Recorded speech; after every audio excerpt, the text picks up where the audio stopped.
life engineering, processes that combine science, wisdom, and spirituality to build a life of alignment. Joining Dr. Pat is your host, Gabriela Embon, bringing you bi-weekly wisdom nuggets, your step-by-step guidance to build a life of no regrets.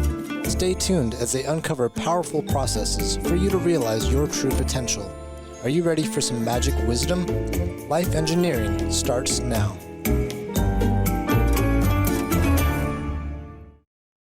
Wow, everybody, welcome to a great show. I'm Dr. Pat, and I get to take this journey with the most amazing Gabriela. Today, here it is, mastering the key ingredients for a fulfilling life. You know, sometimes you may think, I just don't know where I am. I don't know what to do. I don't know how to get from here to there. I don't know if I even understand if a fulfilling life is even in the cards for me. How many of you are saying, if I don't get to it this lifetime, I will do it next lifetime, right, Gabriela? Absolutely. But you know what? As you were presenting, I was thinking to myself, yeah, but today we're not talking about the what. And you for sure, right, cannot fulfill yourself if you're not clear about what you want. That's probably one of the main reasons why most people lead a life that just, takes them wherever the wind goes. But I was thinking about that. You were talking and I was reflecting. I was thinking that this topic that we're going to talk about today even relates to that, because it is what we're going to talk about, that even when I am not sure where I'm going, allows me to at least try. Does it make sense? But let's reveal the topic, because it seems like we're talking Let's do it, in because quotes. yeah, if we're not at that space you're talking about, we just forget about it. We don't even consider the options. We don't even think about possibilities, right? Oh, yes. The power of yes, and we have so many possibilities in these days, right? We live in a world full of possibilities, probably more than ever, and yet that doesn't mean that we're necessarily embracing them. We're not necessarily jumping in, and the question is why? What's that gap between what I want and me actually doing it, right? Why don't I just jump and start? So we're going to be talking about the main reason for avoidance. There are different causes for avoidance, but the one we want to focus on today is loss of courage. And I use the word loss, right? That means that I imply we had it. You might say, why loss? Maybe we didn't have it at all. I was never courageous. And I want to challenge that. I was listening to a lecture from Dr. Annabelle Shaked, and she explains this really well. She says, we are born with courage. A baby is courageous. When it wants to start walking, it will try and fall and try again. It has an unshakable courage. No question. No question. So when do we lose it? It is around the age of 2 to 3 years old, right? When our parents start getting mad.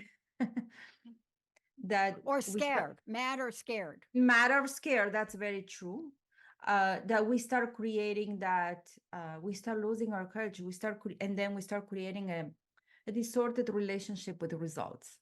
Because what happens is we start moving, accidents happens, we spill the juice, and then my mother says, I told you not to put the cup there.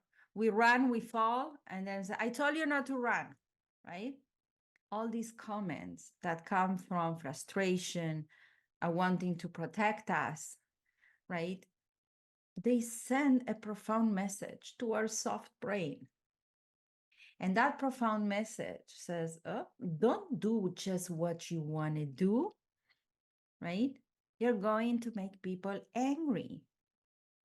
And we start creating that neural connection that says, when I do what I want, or when I make a mistake, more so, people get angry. People get upset. I'm risking my belonging. I'm risking the peace. I'm risking my safety. And that's when we start creating a crack in that perfect courage that we come equipped with. Does it make sense? Yeah, it does. Because once you make that crack, what happens to the crack? You either get your super glue out and you seal it up, or it gets bigger. And then it's not a crack anymore. It's a crevasse. And then it's not a crevasse anymore. It's a canyon. And then, I mean, right? To the point where you can't even remember that you had that courage. That's right. That's right. The moment that happened, it might seem like an insignificant moment, but for the brain of a toddler, it's not. And then we become more cautious, more careful. We start holding back. Think before you act. Everything is a big deal now, right? We start disconnecting. In fact, we start disconnecting from our inner guidance, from our beautiful desire to explore, regardless whether it will work or not, and from that courage, right, to go after what we want. Because what if I make a mistake? Yeah. Yeah. Yeah. I mean, there are things, can you remember courageous things? Do you remember those, that some of them? I mean, I think it's important. I looked at what we were going to talk about today, and you have a question in here.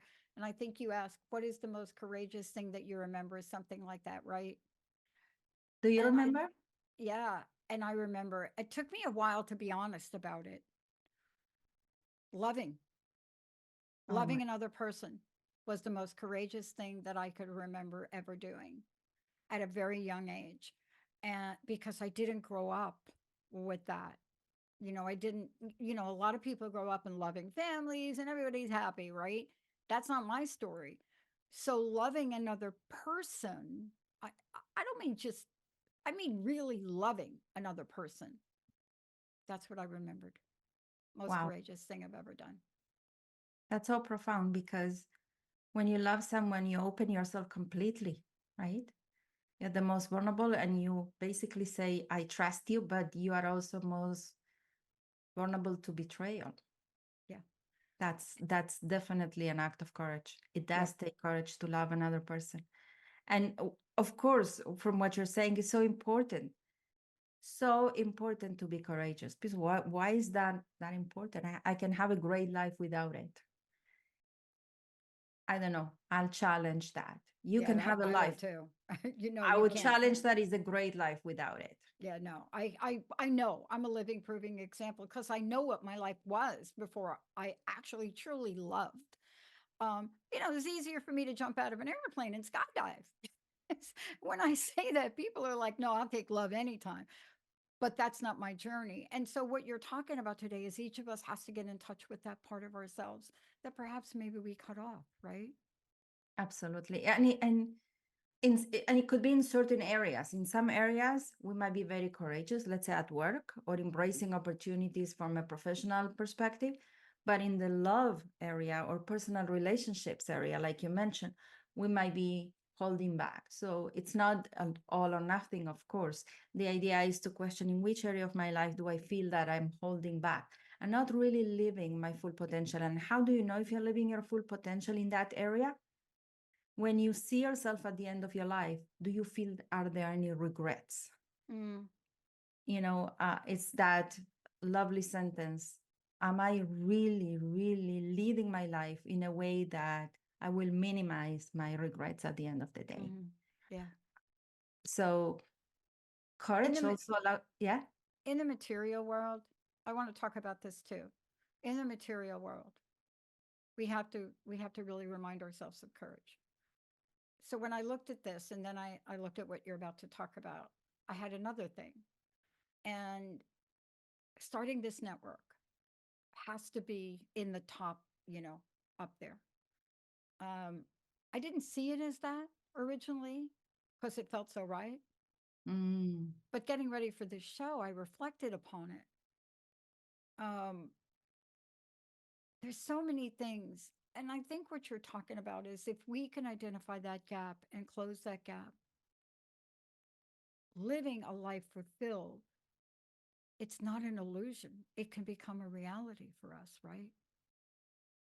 Absolutely. In fact, I believe it's our duty because that's what we're here for. We're here to love, but we're also here to serve with our potential, with whatever tools, gifts we were equipped with to do what we're here to do. But somehow the design works in a way that first we need to uncover it and then we need to dare using it. And the dare part requires courage. The uncovering too. Some people will not uncover just because if I don't see it, then I don't have to use it. But for others, once I see it, how do I take the next step? Oh, it's too scary. I'd rather stay in my comfort zone. But we know that nothing happens within, right? It is in the discomfort zone that we grow. And that's what we're here to do. Yeah. We're here to make the world a better place, a little bit, everyone. And that requires courage because our world is far from being perfect, Yeah. right? And you know, some of the things too is I got a lot of feedback from a lot of people in my life, friends mostly, that thought I lost my mind. Mm. And it's hard because when you do something and you step out in courage, you're not just in the world by yourself. I mean, you know this. You have family, you have business. There are other people around us that may have something to say about it, right? Definitely. This was actually the topic that we discussed in the last community call of the coaches. How to stop worrying what people think of you. And how to coach your clients, because we as coaches encounter many clients that what's holding them back from taking the next step is the fear of what people will say. So we were addressing that topic. And and the art of saying yes, right? Just say yes. You have an opportunity, just say yes. But what will people say? So this is really, really a very one of the main fears we have, because it challenges our belonging, as we were talking about. So we actually gave a few tips, but we can mention a few of them here. Yeah, I don't know if you remember last episode, we talked about the love balance. Yeah. So when we hold back because of the fear of what people will think of us, we're placing a lot of importance on ourselves. That self-awareness creates that self-importance that in fact leads to an imbalance between me and the rest. And in fact, people are busy with themselves. People don't walk every day thinking about us. But we are putting a lot of balance, a lot of importance, and then will come the love balance, obviously. And we'll try to balance it with the path of least resistance through a situation in which people are going to talk about us, just for us to realize it wasn't the end of the world. So kind of a exposure therapy, the love balance comes and does to you. The other thing is also to remember that not only you don't want to put so much self-importance, you're not here, you want to ask yourself, am I here to just exist and provide for my needs, or am I here to live? Because existence is within the comfort zone. Living is on the other side of the fence. And if I'm here just to exist, then I will, but that's not a fulfilling or life with no regrets. And I think that's a conscious decision we need to make, because we all have a choice, right? So important to reflect on that. If I'm here to exist and stay within my comfort zone, then that's fine. Then I won't expect anything. But is this truly what I want? Because we live in a life full of opportunities and in a world that is changing. But there's one thing that has not changed, and that is our soul. Everything around us is changing. Our soul does not change. And our soul craves fulfillment and service. And that's where we start living. You know, I was talking to a monk several years ago when the Dalai Lama came. I had the opportunity to be in the presence of some of these incredible people. And I asked a question. And the question was, I said, look, back then the world was talking about don't expect anything. I don't know if you remember, but there was a trend that happened. Well, don't expect. And I spoke to him and I said, I'm conflicted on this because I don't believe that's true. And he said to me very kindly and gently, what would my life be like if I didn't expect to be fed? What would my life be like if I didn't expect to go home from this tour? What would my life be like if I didn't expect that my spiritual prayers, my prayers would come true? And he went on like he had like 100 of these. And then he said, did I answer your question? And I said something like, you had me at the first expect. And what he was saying is what you're talking about. I don't know if people realize that we expect things every minute of every day. Sometimes we have to have a bit more courage to hold the conviction, but not the outcome. Absolutely. We come back to the same principle that is at the basis of our existence. Our free will is at the level of choice. It's free choice, not free result, not what the result or the outcome will be. We have free choice. We are here to make the best choices that we can. Whatever the result of these choices are, it's not up to us. And if we understand that, we'll be more likely to dare, we'll have more courage, because all we need to do is choose, as we say, am I here to exist or to live? And just start and fall in love with the journey. Because movement and progress will always overpower fear. Yeah. Yeah. Always. Yeah. Right. And you did something very courageous in your life. When you shared this story, I don't know when you shared it, but maybe we should reflect on it. When you originally shared this story, I was like, whoa, that took a lot of courage. And I think it was relating to your wedding. And I thought, wow. Yeah. I mean, it's like a wow to me. It's interesting because you said that when you started the network, you didn't see that as an act of courage. Me neither. Okay, not the network. When I canceled my wedding a month before, I didn't see that as an act of courage. In hindsight, I do understand it was, and people have commented on that. I did not think about what people will say. I just knew that at the end of the day, it's my life, and nobody will be there at night when I'm crying.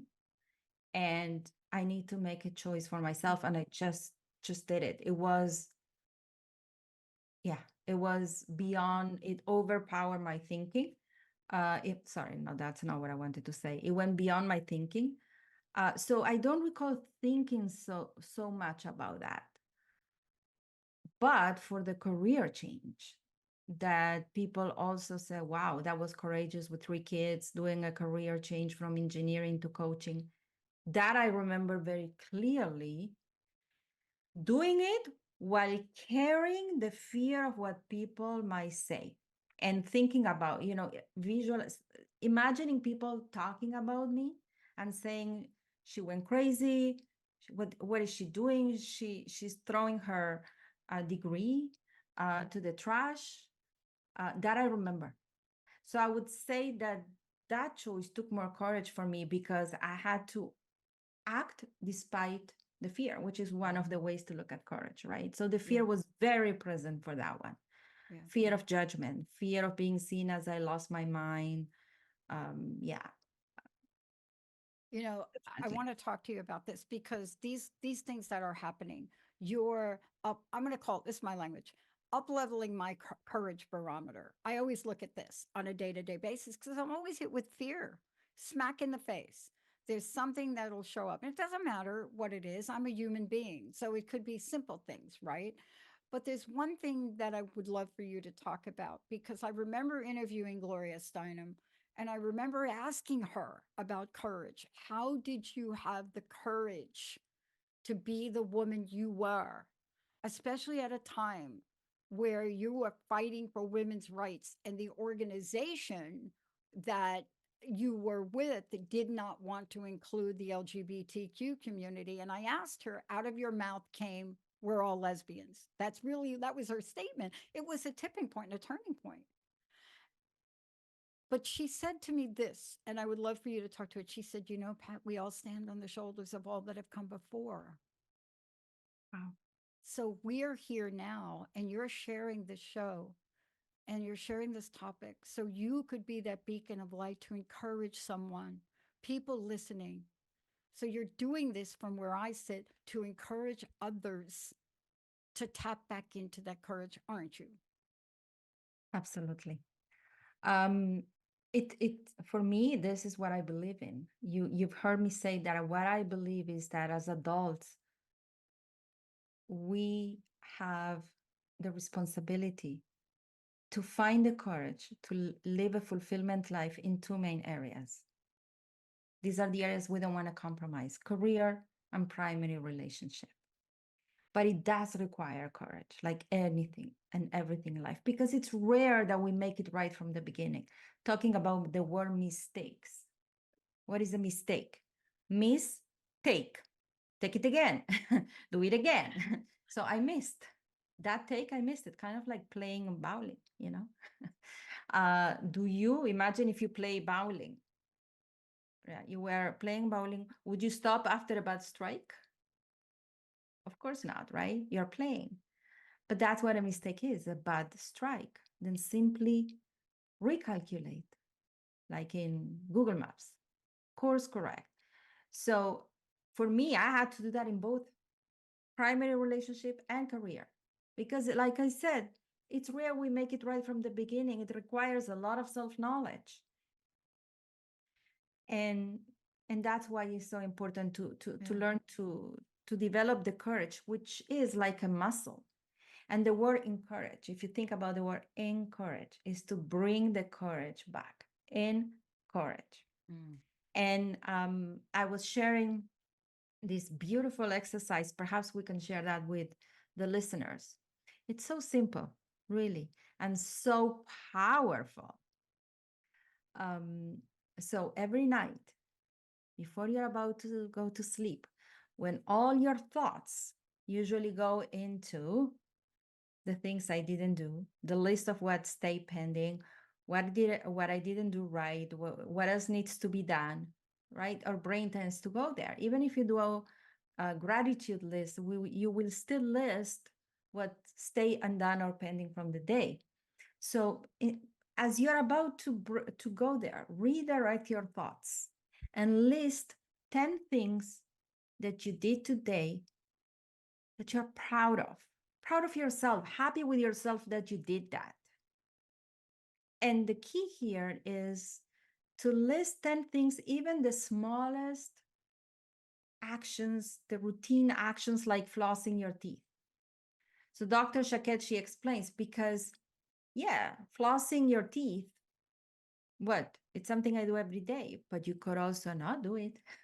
So you should be proud that you did, because you could have said, I'm too tired, not today. So the idea is to change that negative self-talk at night to what you've done well, what you're proud of yourself. And by listing small activities, you're kind of lowering the entry point. So for the brain, right, is the same, whether you did something extraordinary that you've been avoiding for a long time, definitely put it there, but also the things that you do almost every day. It sends encouragement to the person. It brings the courage back. It's a muscle. Many people say when they come to coaching, they say, I used to be so courageous. I used to be unstoppable. And then something happened. So this is a great exercise to train the brain back. You know, if you want to say, I was very patient with my children, despite being exhausted. That's something I'm very proud of myself. Or I felt like yelling at my colleague, but I didn't. I'm proud of myself. So these are the things we want to list until we get to 10. And to do that before you go to sleep. That's going to train your courage muscle. Your encouragement muscle. And you're learning to encourage yourself that way. But you know what? What's beautiful about this exercise? That because you train yourself to do it every night, eventually your brain expects that. Yes. So you start doing more things during the day just so you can list them at night. Yes. It primes you to work that way during the day. I love that you mentioned that because we are retraining. You see, if I go back to what you started the show saying, that we are born courageously, we are. You know, a baby just starts screaming when it's hungry. It doesn't think, well, wait a minute, if I scream, I'm going to wake everybody up. Oh my gosh, I shouldn't do that. No, it just does this. But what I love about what you said is so important because we forget. You know, I prepare for every show that I do with you. And so I've had this in my consciousness. Today, something happened. And there was a person I was talking to saying, well, you know, we have to prove ourselves to them before we can get a booth at their event. I don't know what happened to me, but I was prepared. I said, no, I don't. We don't. We are a network that has been in business for 20 years. There's nothing quite like us. We don't have to prove ourselves to them. And it was a very interesting conversation because I don't know if I didn't prepare for the show, if I would have said that. And I said, no, I'm not going to prove myself. I said, look, it's a mutual opportunity and mutual respect. Neither one of us should have to prove ourselves for the other. See, that was an act of courage. Doesn't that seem like trivial? But it's not. Totally. You actually said yes. It's the power of the yes. It's opportunities and are embraced when, as the default, if it feels aligned, we go after the yes. Actually, the power of yes is a topic I'll be talking about in September. There's a speaker slam competition, and that's the topic I'm going to be addressing, the power of yes. Of course, it will connect to courage. Yes. Because we can't say yes if we don't have courage. So good for you that you were able to answer from a place of wholeness. It takes courage to see that we're whole despite our faults. And yes, I love it. Yeah, because then the feedback is, well, what if we miss out on the opportunity? My answer was, listen, if I have to do this, and we're not aligned.